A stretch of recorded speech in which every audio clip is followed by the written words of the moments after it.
Manda kayo sa hearing ko. Subukan yung hindi pumunta, papasumpin ako kayo. Ako kasi nagpupunta dyan sa mga namatayan. Nakakausap ko yung mga biktima. Nakakausap ko yung mga magulang. Ako mismo, kaya nararamdaman ko. Kaya subukan yung di pumunta sa hearing ko. Subukan nyo. Susumpin ako kayo. Masyadong matagal, Meta. Ang tagal bago nyo natanggal yung video. May hearing din ako. Ibang hearing to eh. May hearing din ako sa public information and mass media. Ang tagal. Masyado yung pinatagal yung video. Hanggang ngayon nga may lumalabas pa ng video eh. Mali kayo dyan, Meta. Talagang tayo dyan. Hindi tayo magkakasundo. Pagdating sa ganyan ng mga pamamaril na ginagamit yung live nyo, wow. Dapat mabilis kayo dyan. Mabilis kayo dyan. Yung mga nagpapakalat niyan. Dapat mabilis kayong mag-take down yan. Tapos pati yung nag-share niyan, dapat tinitake down ninyo.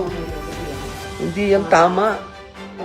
Parang binibigyan nyo ng yung bata, ginawa niya yun eh, para panoorin siya. Tapos binigyan nyo siya ng airtime. Di gagayahin ng ibang bata yan. Dapat talagang makita na pag gumawa ka ng ganyan, tanggal. So, hindi na sila mag-iisip na pag ito ginawa ko, hindi naman pala mapapanood, hindi naman pala, ganun dapat, mabilis. Pagka masamang balita, fake news, ang bilis nyo eh. Pero pagka ganyan na aagapan natin, bagal nyo. Tapos yung mga palabas, mga games na yan, yari kayo sa akin sa hearing ko. Wala na tayong paligoy-ligoy. Kapag kayo talaga hindi kayo tumino, maawa kayo sa mga batang Pilipino, kayo, yung mga Netflix, kayo. Kayong mga nagpapalabas ng online, kayong mga nasa free TV na Pilipinas, na gumagawa kayo ng mga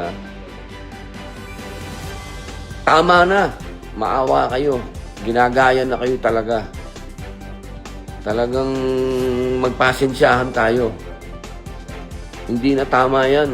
Bata na yung namamaril. Ano yan? Sa loob ng paaralan. Siguro, kung hindi kayo nakakaramdam ng sinasampal kayo ng mag-asawang sampal at tadyak, kailangan mag-ano na tayo. Wala na tayong pasikot-sikot pa. Wala nang paligoy-ligoy pa. Kung hindi nyo kayang kontrolin yan, i-ban kayo rito sa Pilipinas. Aba, kung nakagawa yan sa ibang bansa, bakit hindi pwedeng gawin ng Pilipinas? Kung talagang totoo na gusto nating mapigilan itong mga ganitong klaseng krimen, gayahin natin yung mga batas ng ibang bansa na nakokontrol nila yung media, yung mass media, nakokontrol nila yung social media. Lahat ng lumalabas dyan, nakokontrol. Yung mga palabas sa online, yung mga yan, kontrolin lahat yan. Kung totoong seryoso tayo, kung totoong talagang gusto natin talaga na proteksyonan ng mga bata, hindi pwede puro satsat, tapos papayagan nyo. Bihira. Manda kayo sa hearing ko. Subukan yung hindi pumunta, papasumpin ako kayo. Ako kasi nagpupunta dyan sa mga namatayan. Nakakausap ko yung mga biktima. Nakakausap ko yung mga magulang. Ako mismo, kaya nararamdaman ko. Kaya subukan yung di pumunta sa hearing ko. Subukan nyo. Susumpin ako kayo. Bihira kayo. Puro tayo satsat.